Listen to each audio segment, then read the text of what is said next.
going, guys? G21Justin here, and welcome back to another video. We're playing some Destiny 2. So yeah, let's get right into this.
Let's go.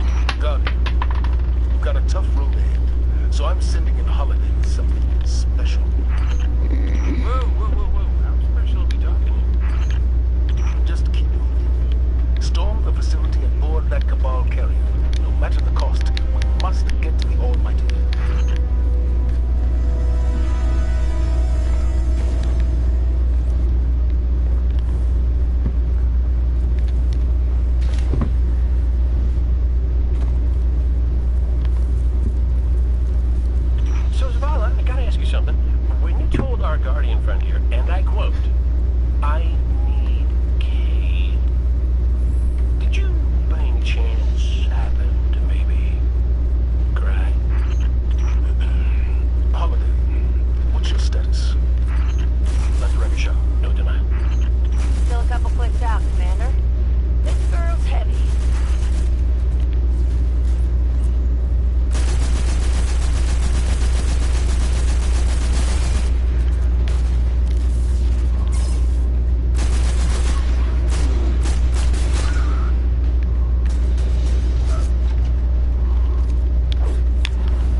So I get nothing, and they get as many as they want. I see how it is.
up the pace. Thumos is on that carrier. He has what you need to infiltrate the Almighty. Move.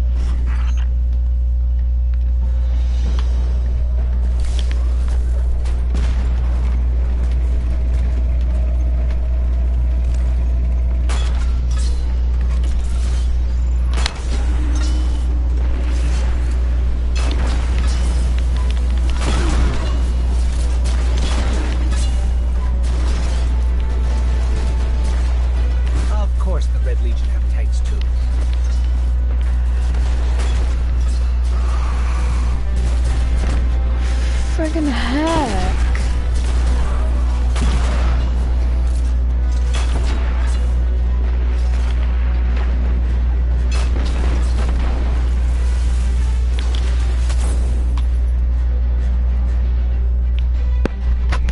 What the fuck?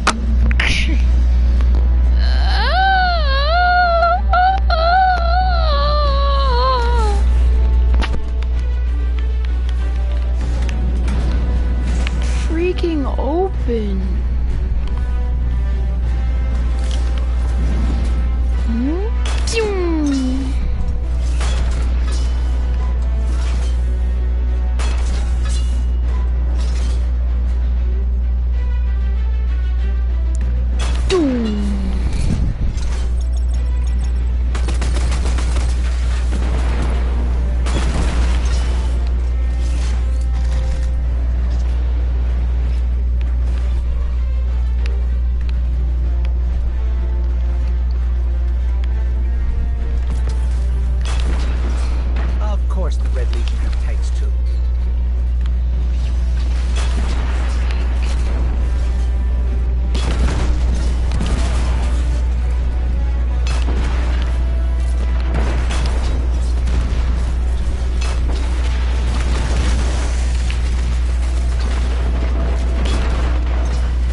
Retracted the bridge.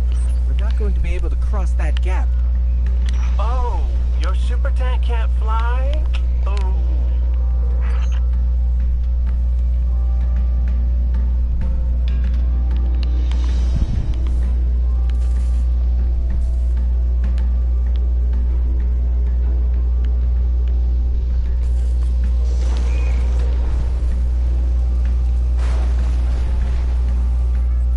There's probably a way to extend the bridge. Let's find the control room.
should be enough for my sniper.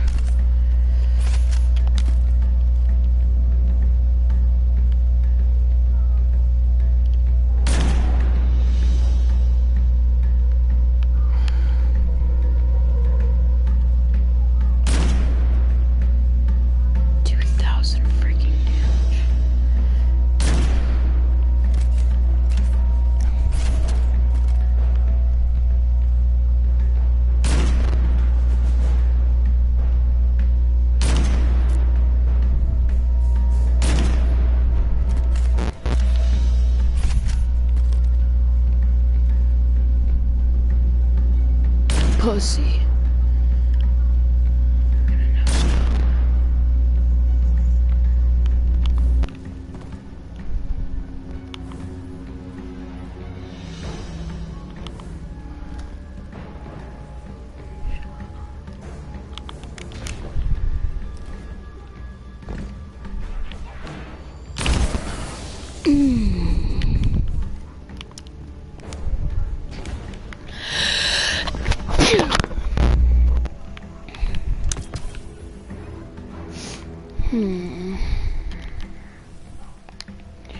I do like snipers. This is 231, 234.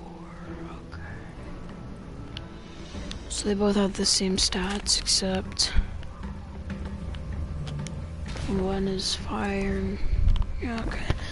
One has higher power too. So, I don't know. It's tank time.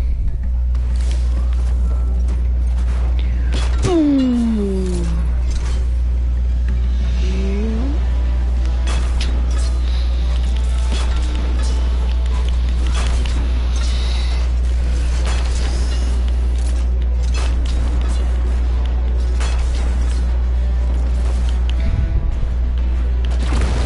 Talking to me?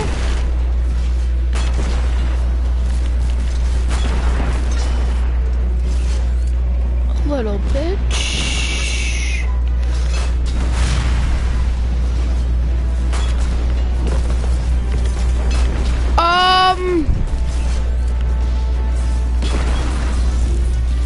Okay, I got a bright engram. That's pretty cool.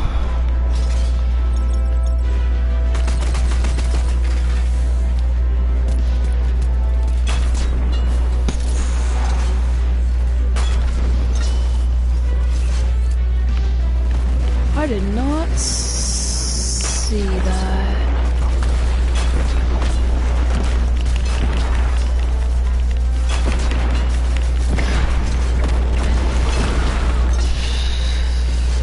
Fuck.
I need another tank.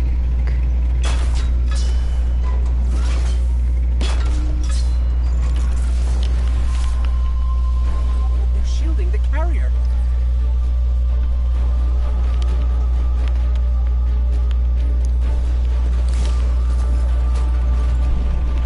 Wait, see those generators? We need to take them out if we're going to board that carrier.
standpipe ought to do the job.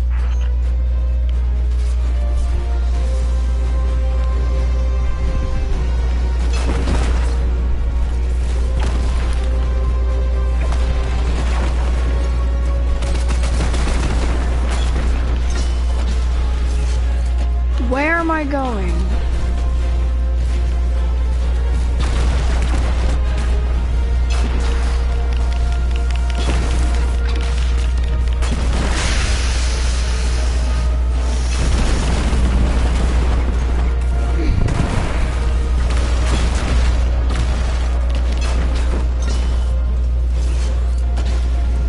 I need a new tank.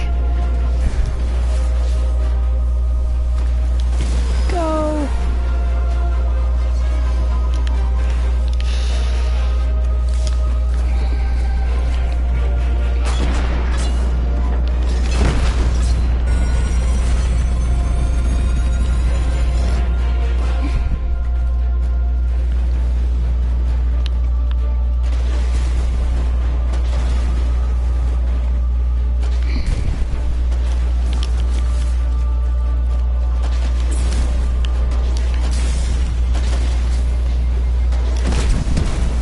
Oh my gosh! Keep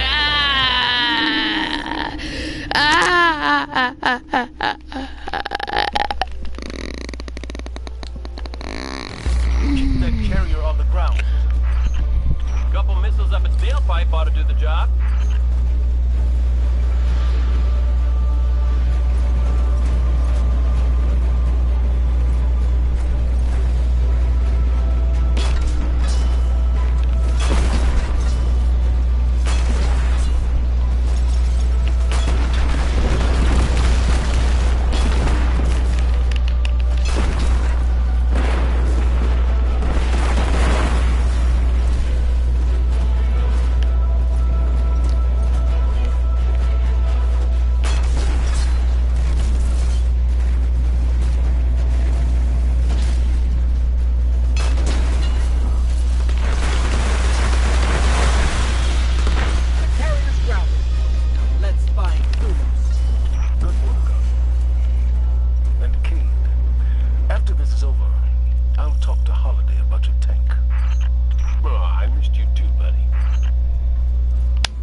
Explanations is that neither of them separately or even together describe all the things that makes a flying thing fly. But that's okay because honestly, we're not theoretical aerospace engineers. It's not important for us to know the exact explanation for why flight happens, which is good because currently there's no actual agreement on what the full story is. But engineers have figured out how to fly anyway because of course they have. We're not gonna let something as trivial as not fully understanding the science get in the way of building new technology that holds people's fates in their hands like tiny birds, are we? What we know is that in order to have lift, you need to have something to be a wing, and air has to flow over it. And we have a formula for that. Air density times velocity squared divided by 2 times the lift coefficient times the wing area. All these things together give you lift in newtons. It takes 9.8 newtons of lift to make 1 kilogram hover on planet Earth. So, you know what that means. We're gonna need some numbers. The first one is the easiest, Mario's flying speed. We need to know this because it directly affects how much lift is created by whatever counts as a wing on this guy. Using Mario's cannon height of 5'1" as a ruler, I can figure out the distance between 2 similar bricks in Sand World's pyramid using some trapezoidal mathematics, getting a distance of 4.3827 meters before the pattern of bricks repeats. Then it's a simple job of counting how many of those lengths is on one side of this pyramid, 12, and how long it takes to fly that distance, and boom! We get a flying speed of 13.13 meters per second, or 25 miles per hour. Not very fast, but fine. Speed is really important because forward velocity is probably the most important part of flight. Next, things get a little bit more complicated. We gotta figure out the area of Mario's wings, which which, like, it simply cannot be the wings on his hat. I love to claim that things make no frickin' sense at the drop of a hat, but I am not comfortable counting those as wings. The area of wings is determined by looking at what's called the plan form of the wing surface, which, for the sake of simplicity, is just a top-down look at the wing. Now, if we make his whole body a wing, which is somewhat problematic because the airflow over non-rotating cylinders like Mario's arms generally don't produce any lift at all, but whatever. Let's be generous here, and while we're at it, include the hat wings. We get a surface area of 1.2 square meters. If we take the average lift coefficient of a human as being at best 1.5 as determined by this study done in 1964 by the United States Navy, where they just put a bunch of dudes in a wind tunnel and cranked the wind speed up to over 144 knots, or 266 kilometers per hour, or 165 miles per hour, which, like, God bless the days before medical and scientific ethics boards. Using just his body and the wings on his hat, Mario would be generating 14 newtons of lift at standard atmospheric pressures on Earth, which is barely enough force to lift something weighing 1.5 kilograms or 3.3 pounds. But, well, the astute among you may have noticed that we have no idea how much Mario weighs. For all we know, maybe he's made of some super light, mega undense material. Maybe he's actually a robot made out of tissue paper. Who knows? In fact, nobody on the entire planet knows Mario's weight. It's a complete mystery, so I guess we're dead in the water. Wait a minute. That's it!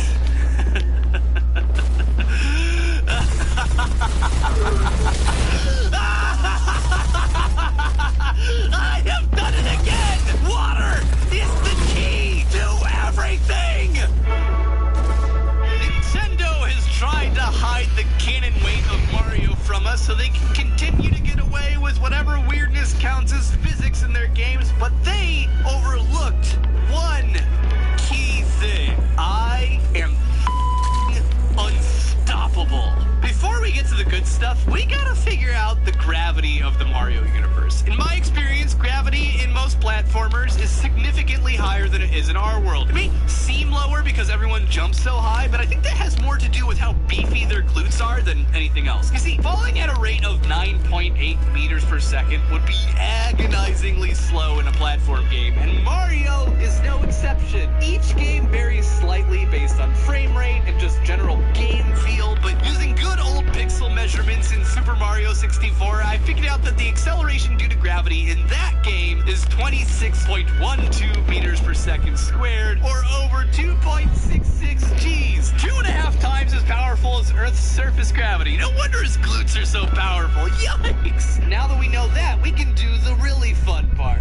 Rocket science. How? Super Mario Sunshine. Believe it or not, this game is the key to figuring out how much Mario weighs. And boy, is it absolutely possible. All thanks to that freaking jetpack. The Flash Liquidizer Ultra Dousing Device, or FLUD for short, is capable of many things. Perhaps the most interesting thing being the ability to launch Mario up into the air. Since the water tank is easily viewable on Mario's back, we can measure its internal volume using pixel measurements, Mario's height again, and the volume of a sphere, 4 over 3 times pi times the radius cubed. Doing so, we find out that it clocks in at a horrifyingly high capacity of 110 liters. Now, knowing that each tank holds enough water for 12.25 jetpack launches, we can figure out so much that each launch uses 8.98 kilograms and or liters of water, that a full jetpack weighs over 242 pounds, blah blah blah. Determining the nozzle size of the FLUD to be little over 0.5 meter wide, we can get its area, which allows us to get the velocity of the water leaving the nozzle, which turns out to be 69.48 meters per second. This is important because knowing the mass of the fuel used, plus the mass of the FLUD, which is basically a rocket at this point, and the speed at which the exhaust exits the FLUD, we can figure out exactly how much Mario weighs based on how quickly he accelerates up. The last number we need is Mario's rate of acceleration, which is a whopping 345 meters per second squared. Using this derivation of a simple Newtonian rocket formula that, yes, I know is not properly simplified. We can plug in our known variables, hit enter, and boom, 89 kilograms. And just like that, we've done something nobody in the history of the world has managed to do. Figure out Mario's weight. Alright, having made video game history by figuring out how much Mario weighs, knowing that the gravity on Mario's planet is 2.666 Gs, that means we need to create 2,349.45 newtons of lift in order to get him to fly. With our current math only pulling 14 newtons, that's a gap of 2,335 newtons. Yikes! Okay, so how do we fix this problem? Well, there's a few variables we can mess with. We can assume that Mario is way more efficiently built for flying than a human, which, like, no. But fine. Keeping all the numbers the same, in order to pull this off, he'd need to have a lift coefficient of 18.88, which is frickin' impossible. No, seriously. The most efficient flying machines in the world have lift coefficients of like 2.5. No way.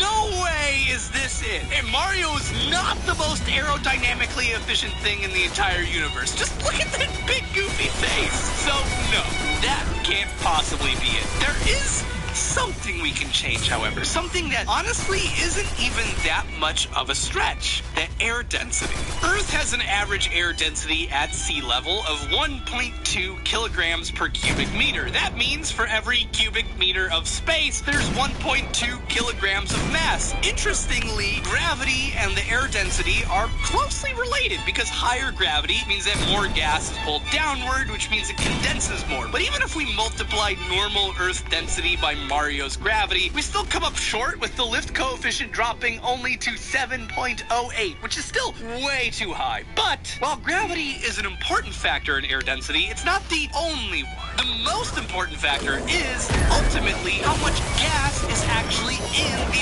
atmosphere. Take Venus, for example. Venus has a surface gravity of about 0.9 Gs. It's almost got the gravity of Earth, but it's not quite there. But the atmospheric pressure of Venus is over 90 times that of Earth's because of the voracious volcanic activity, high heat that keeps basically everything evaporated, and the specific combination of gases that are native to that planet. In fact, if it weren't for the fact that you definitely melt to death in seconds if you were to set foot on Venus unprotected, if you could generate enough thrust, you'd be able to fly on Venus just using your arms and body as a wing surface. And in Mario's planet, if we raise the air density to 15 kilograms per cubic meter, only 12.5 times the density of Earth's, that means that with the hat and the right body placement and speed, Mario is totally capable of creating enough lift to fly. This means several things in the franchise make a ton of sense. Why he can only fly at top speed in the early games and why he eventually falls down to the ground. He's not maintaining enough thrust to keep flying, but the Tanuki suit and the cape give him just enough extra surface area that he can achieve liftoff and glide just from his running speed. This also means that the wing cap doesn't really work by creating lift at all. What it does, the most important thing that it does, is create constant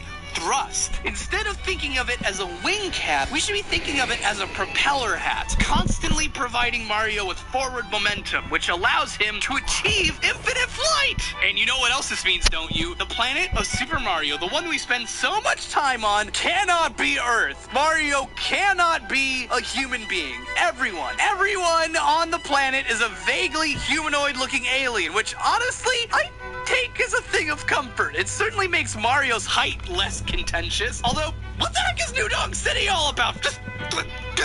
So, that's how Mario flies.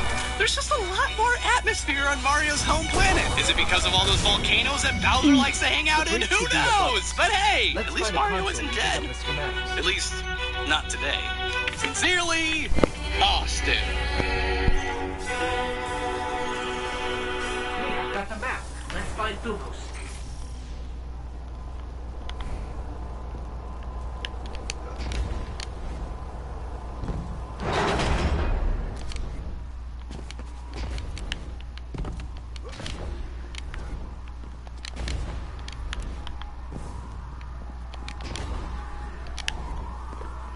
Careful out there.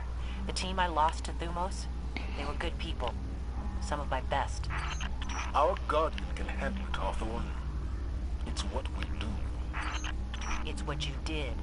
Last I checked, without the light, you and me, not so different.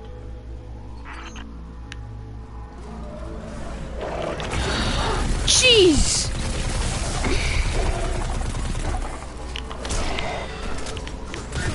Bad dog. No. The door is sealed. Look around. There's always another way in.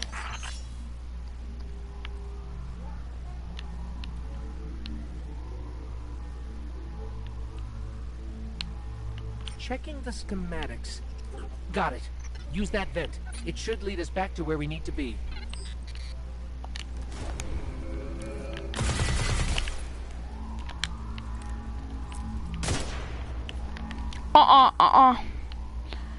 No.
Wish I could be out there with you.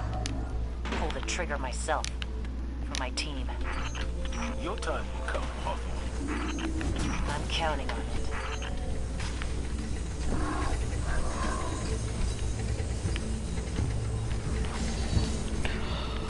Oh, God. Ah!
almost to the hangar.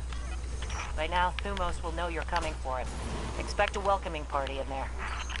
Holiday, are you in range for an assist? Swinging back around. Gotta shake a couple of these red uglies off my tail first.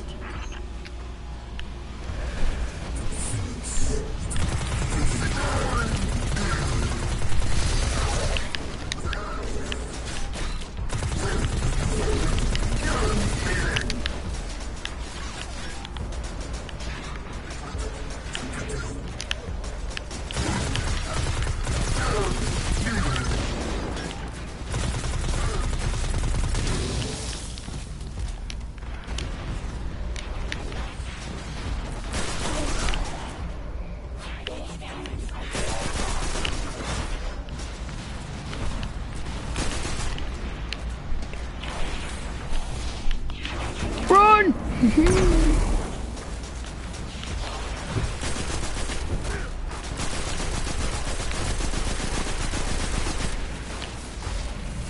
Oh, you know what time it is.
Guardian. I've done my part. Now go take care of Thumos for us.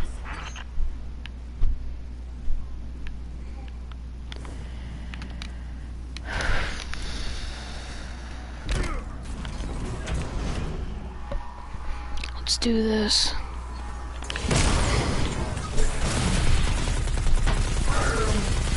They should have some like cool ass music for the ending.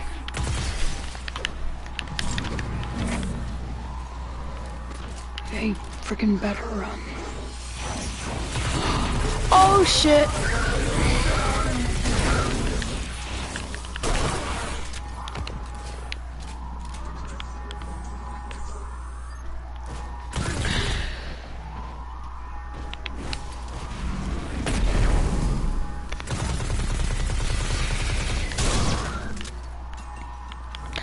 That was easy. Shit.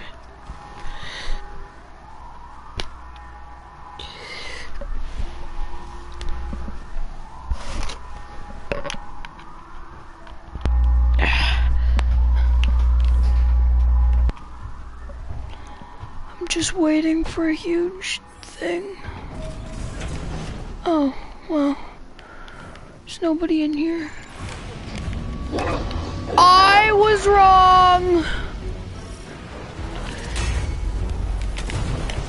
Yeet, yeet, yeet.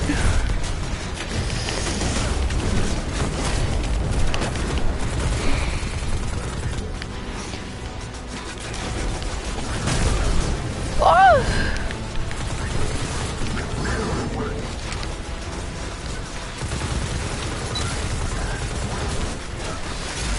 Nope.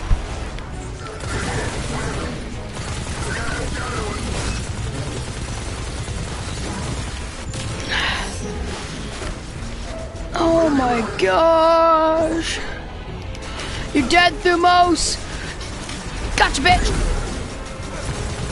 Oh, fuck. Ah! I fail. Hide. Hide. Just let me heal. Okay.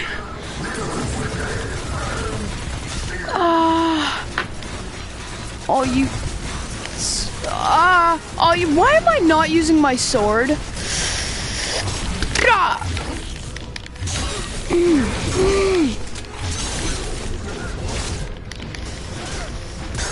Oh shit! It's out of ammo! Shield! Oh. Ah! Oh. You got the key code and Thumos is dead. I just got a legendary engram. Holy shit. See, look at my armor. I'm gonna spread the word. Thumos is gone for good. Thumos is gone for good. I just freaking killed him. Oh.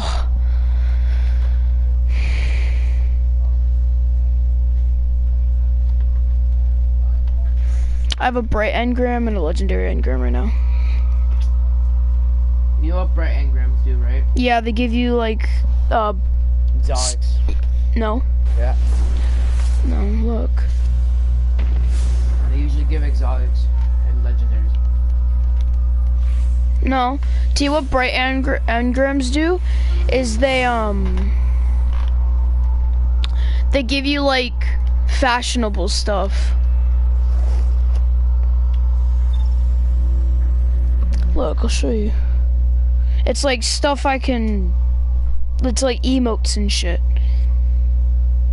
Shades.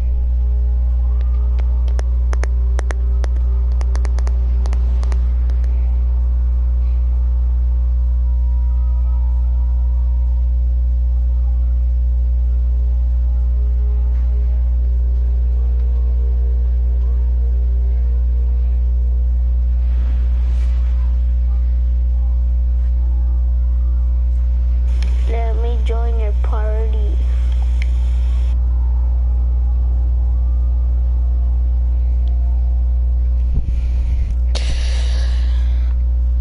So you said you got to level 17 or something?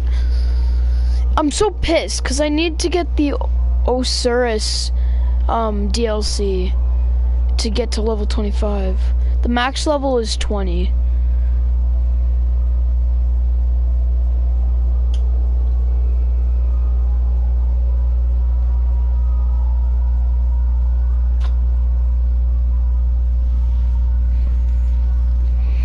So do you like editing, T? Huh? Do you like making thumbnails and shit? Is it fun?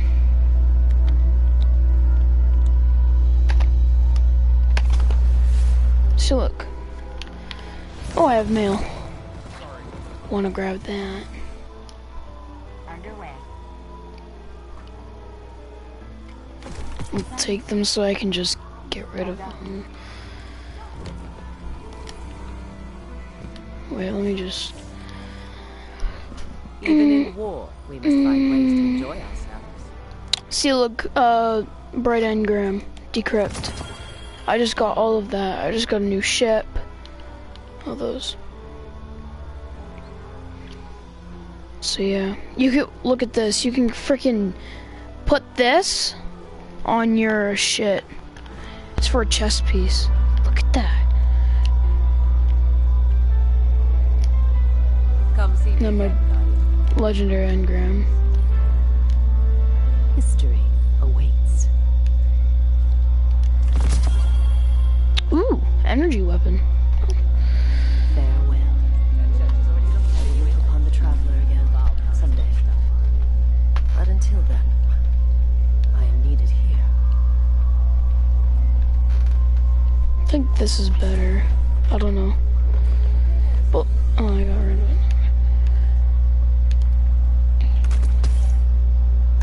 Look at these arms. Consider my knowledge at your disposal.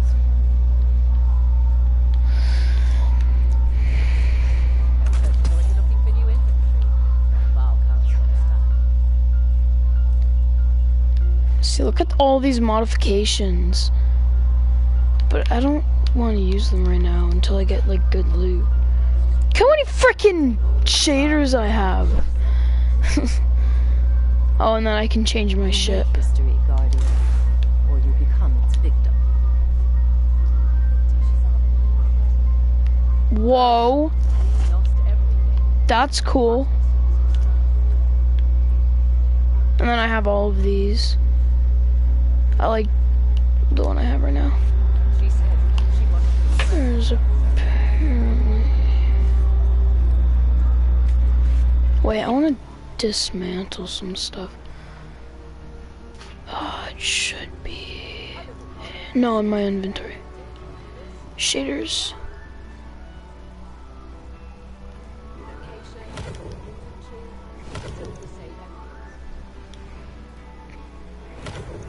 I don't like the blue geometry. And I'll keep the rest. I forget which stuff I can get rid of. What can I do for you, Guardian? What can you do for me? Come see me again. I want something. Oh, well. Wars come and go, but Eververse keeps running. So yeah, I have some pretty OP shit.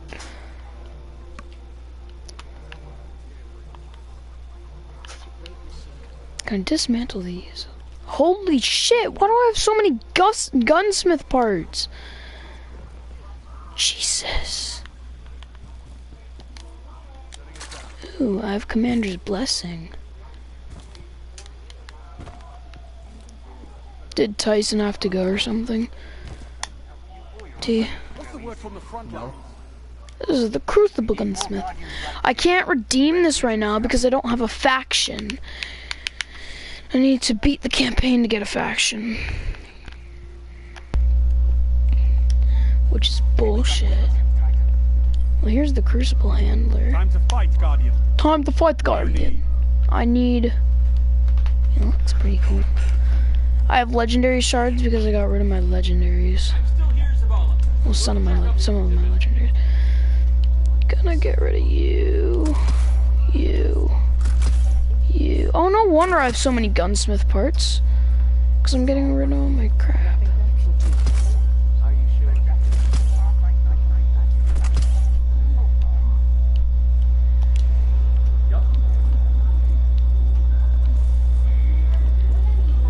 You get a chance to offer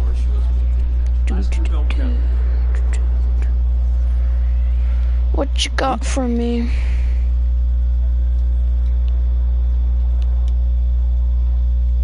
You turn aside again at the end of the strike.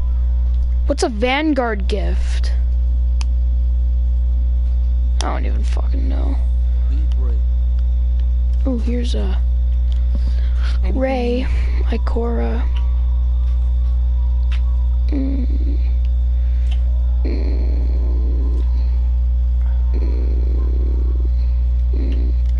Oh, you know where I need to go? If I have the stuff. Nothing then?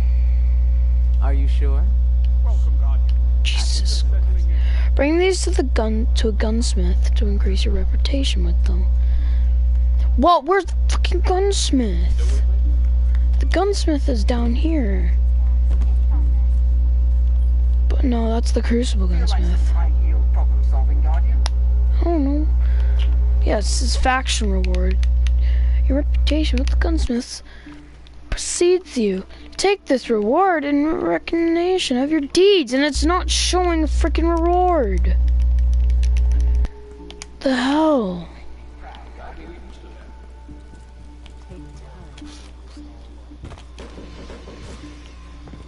Physical expressions won't win a fight.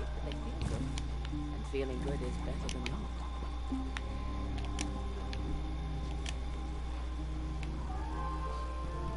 A little polish.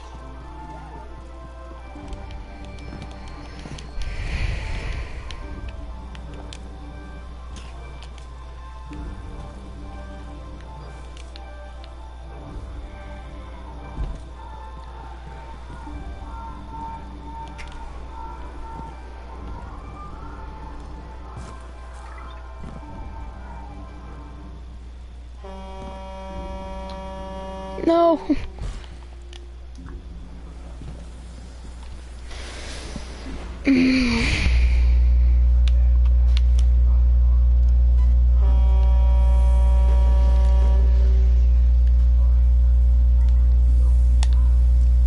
Got a lot more volunteers for another hunt tomorrow.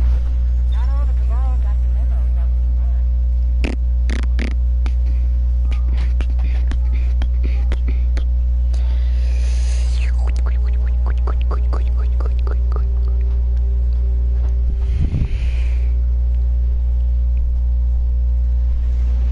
Everyone's special, Dash. Which is another way of saying no one is. Fine, have it your way, Dash. Let's pit you against your family in a battle to the death to see which special is the most special of all the specials. It's time for a death battle!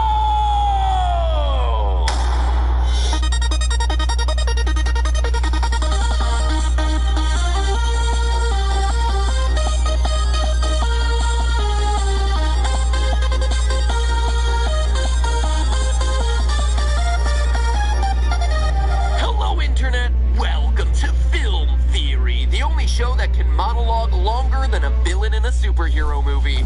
You sly dog! You got me monologuing, I can't believe it. Today I'm covering what's perhaps the most beloved movie in Pixar's lineup, The Incredibles.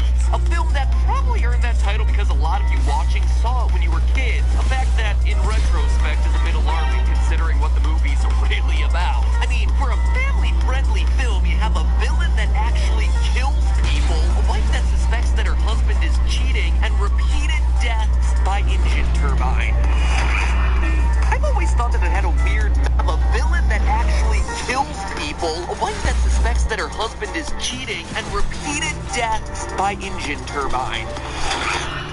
I've always thought that it had a weird message too, where Buddy, the young fanboy who's shunned by his hero, pulls himself up by his bootstraps to become a billionaire weapons designer, using his genius intellect to create devices that give him the power of a superhero himself, which honestly is a story arc that should be praised. I gotta say, as the one who felt ostracized throughout school, I totally relate to this guy's story. He should be a good role model. He didn't give up. He used his innate abilities to get better, to get to the position where he wanted to be. But instead, in this movie, he has an inferiority complex and becomes a sociopathic killer. You mean you killed off real heroes so that you could pretend to be one? Oh, I'm real, and I did it without your precious gifts, your oh-so-special powers.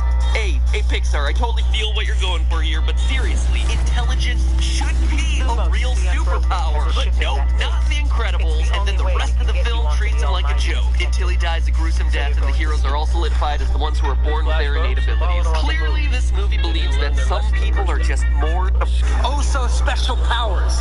Hey, Pixar, I totally feel what you're going for here, but seriously, intelligence should be a real superpower. But nope, not in The Incredibles, and then the rest of the film treats him like a joke, until he dies a gruesome death and the heroes are all solidified as the ones who are born with their innate abilities. Clearly, this movie believes that some people are just more super than others. And since you killed off the character I most relate to, movie, I'm going full super villain and giving you a dose of your own medicine. Which super is the most super in the Parr family? Who is the most powerful Incredible? Is it the speed demon Dash, the quiet psychic Violet, the flexible Elastigirl, or the brute force of Mr. Incredible? There's also the baby Jack, the big wild card in the family whose powers seem to vary from setting himself on fire to changing to different materials. You could say he's a regular Jack of all trades. But knowing how Hollywood storytelling works, and based on the fact that the trailers are already playing all this up, it probably means he's going to be revealed to be the most powerful character in Incredibles 2, so I'm knocking him out of the competition. In the meantime, though, place your bets, ladies and gentlemen, because 4 Incredibles enter, 1 Incredible leaves. Man, I really am starting to sound like Syndrome. Everyone can be super, and with everyone super, no one will be.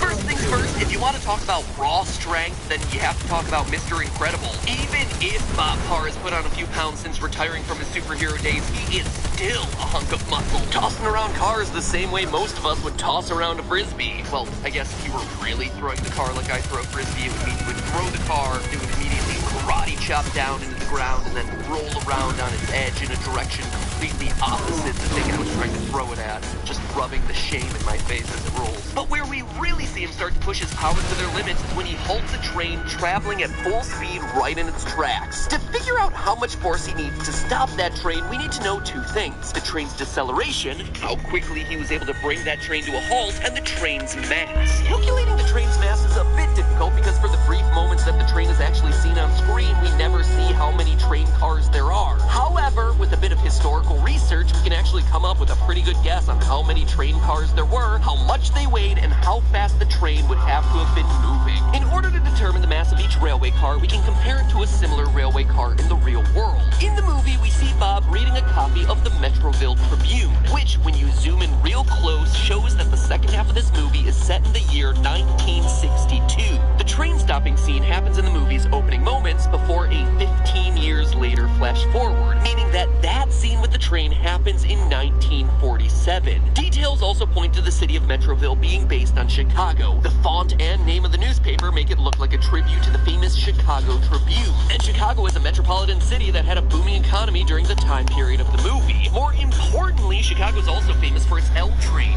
short for elevated train, that served as a citywide rapid transit system since 1892. Based on the year the movie takes place and the appearance of the cars, they appear to be the Metroville equivalent of the Chicago L train's Steel 5000 series cars, which were in service from 1947 to 1985. We also know, based on historical research, that the 5000 series of car had an unloaded weight of 93,000 pounds, plus another 14,688 pounds from the weight of all the passengers inside. And yes, I calculated that using the average weight of a person in 1950, which I might note is over 20 pounds lighter than the average weight for a person in the year 2000. Hey, you have to account for everything when it comes to historical accuracy, and also our ever-expanding waistlines. Lastly, the length of the train. In the scene, we're able to count 11 visible railway cars, and based on everything we know about elevated trains in the 1940s, which is a surprisingly large amount after doing this episode, the train probably wouldn't be any longer than that. In fact, it was uncommon for trains to be longer than 6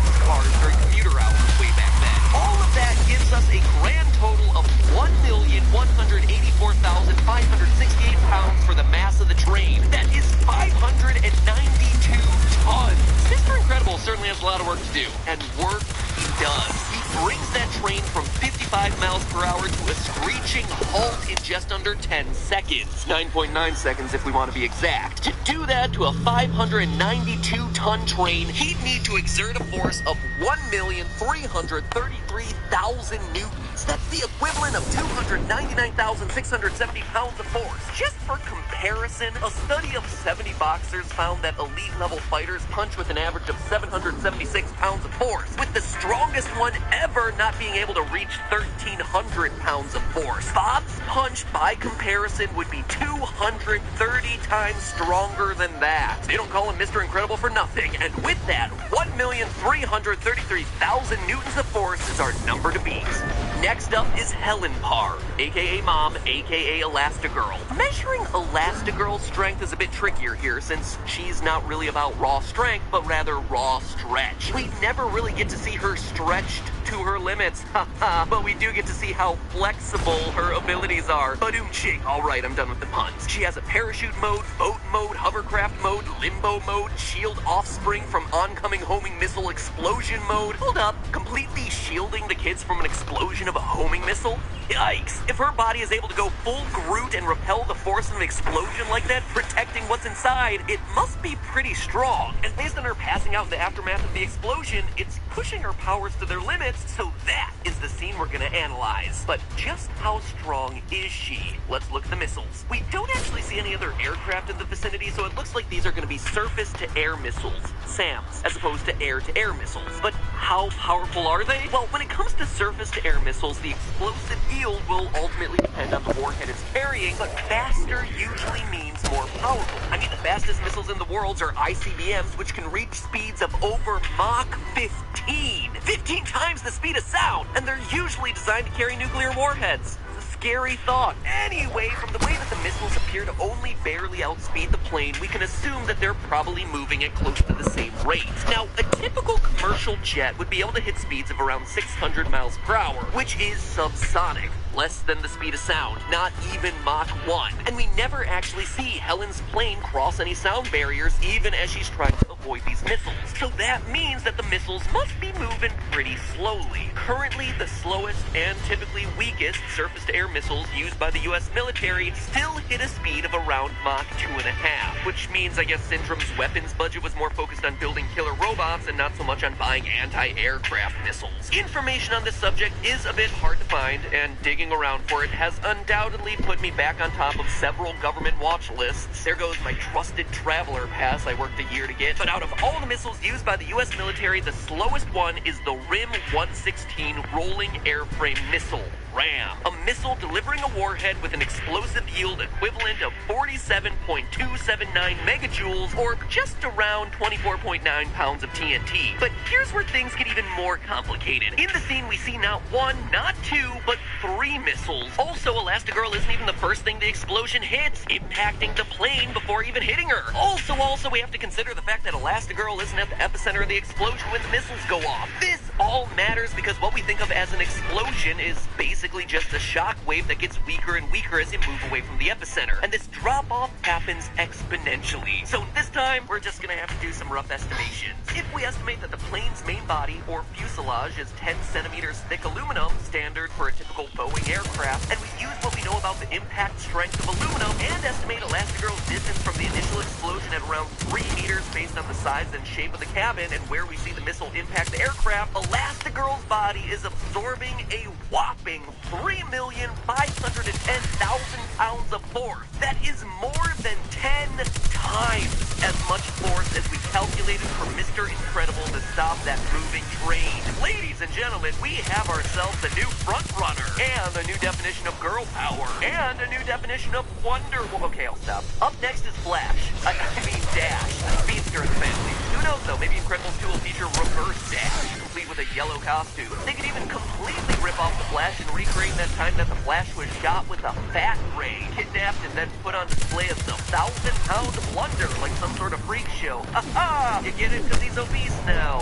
Yikes! The 60s were a very different time. Anyway, Dash demonstrates his super speed a lot throughout the movie, but believe it or not, the greatest feat of speed that we actually see him pull off is when he rushes up to his teacher's desk to place a thumbtack on the seat and rushes back to his seat. This little rat is guilty! He's guilty! You can see it on his plump little face! Guilty! Hey dude, calm down. Why are you freaking out? It's just a prank, bro. Don't be a prick about it. Get it? Prick. Because it's a thumbtack. Anyway, the teacher, determined to catch Dash in the act, has a surveillance camera record the incident. And for a single frame of the video, we see Dash moving. If we assume that the video is recording at 24 frames per second, as most video cameras did back in 1962, that would mean Dash was covering a distance of about 4 meters in just 1/24th of a second. That translates to a speed of 96 meters per second, or 240 per hour. But does that give Dash the ability to topple his mother's strength? Earlier, we saw Mr. Incredible stop a speeding L train, but could he stop Dash running towards him at full speed? But what's most impressive about Dash isn't his speed so much as it is his acceleration. The fastest sports cars on Earth take around 2 seconds to go from 0 to 60 miles per hour. Dash is able to go from 0 to 214 miles per hour, stop, and then reverse his direction to get back to his seat again in just a tiny fraction of a second. Literally less than the blink of an eye. I ran the numbers and he's accelerating at a rate of 9,216 meters per second squared. To figure out whether Dash can actually topple his father, we use one of my favorite equations of all time on this show. Why are there turrets? Oh my gosh. Acceleration to solve for the force that Dash is creating. We just found his acceleration. Now multiply that by the average mass for a 10-year-old boy, which is about 72 pounds or 32.5 kilograms, and we find out that Dash's speedy little legs are generating 299,500 newtons of thrust, the equivalent of 67,300 pounds of force, which is more thrust than the engine of a Boeing 747 commercial jetliner. With force and speed like that, perhaps his most amazing super ability is the fact that he's able to get away with that tack prank. He should be causing a massive wind that sends papers, at the very least, flying throughout the classroom. Anyway, at just under 300,000 newtons, he's still a million newtons away from the raw strength of his father. To match the force of his dad, Dash would need to put on a few pounds.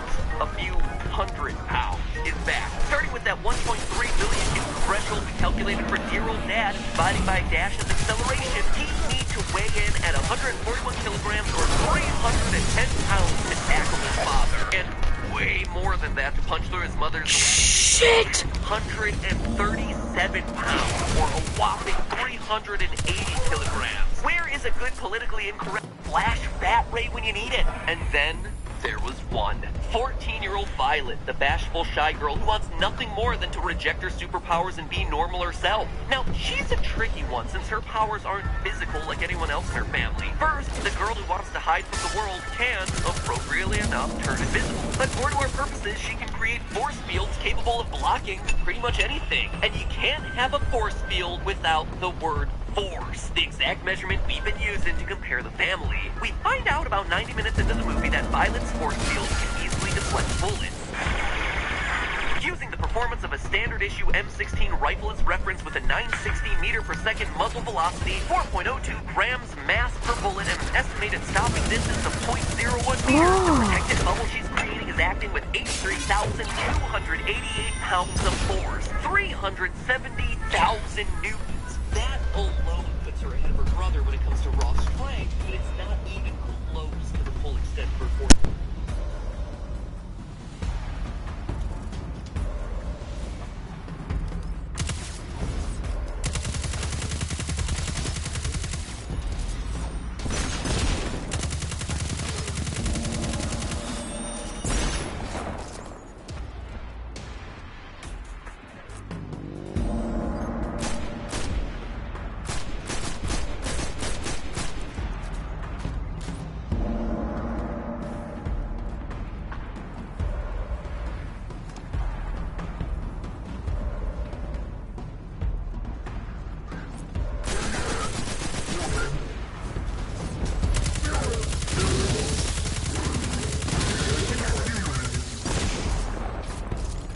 Way's clear.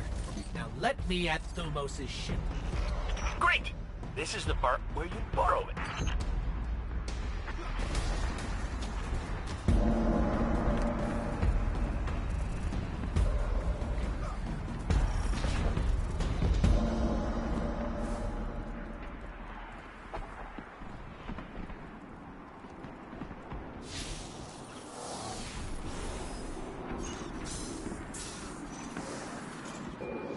Cover me. I need to figure out how this works.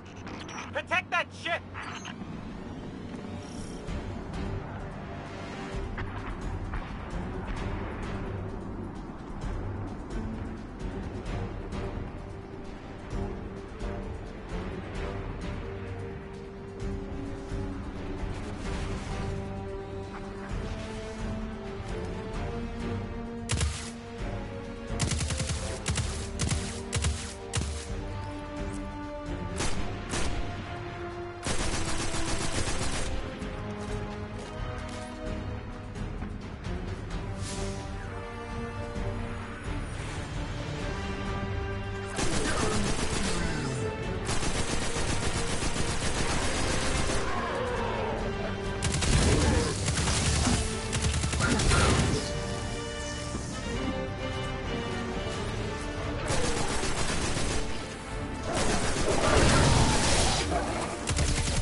don't hear dying. Still in one piece. Unlike someone I know, they can handle hostile technology. Hey, that teleporter was all vexy and stuff.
Codes work! Finish them off and get on board.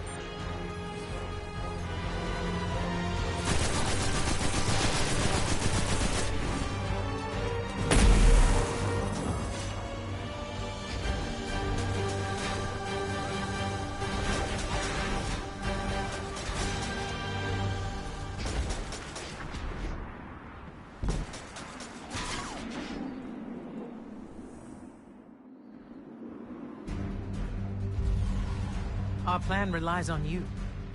Destroy the Almighty's weapons. End the threat to our world. And while you're doing that, we'll get in position for the final run on the city. It's time for Ghaul's last dance.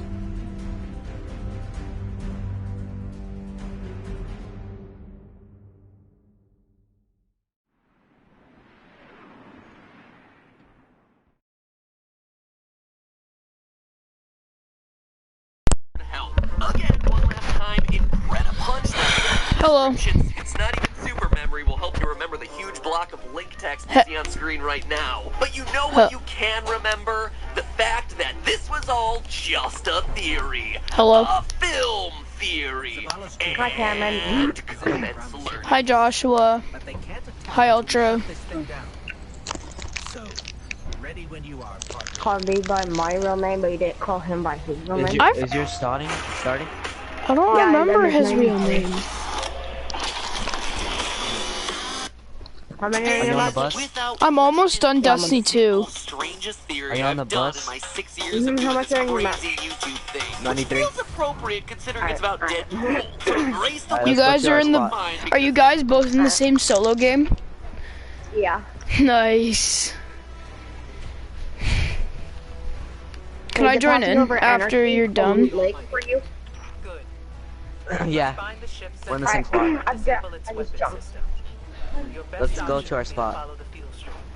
You guys are gonna get banned, just saying. We're not gonna work together. Oh, you're gonna kill each other? Deploy early, because you need like more. You're gonna we're working together. Well, what I think we're gonna do is I think we're gonna go to the house and we're gonna go separate. You better make it. Can you just deploy early if you can't make it? No, I can make it. I can definitely make it. Can I join you guys after, do the same thing? When you're done? What house do you want? I'll take Shack.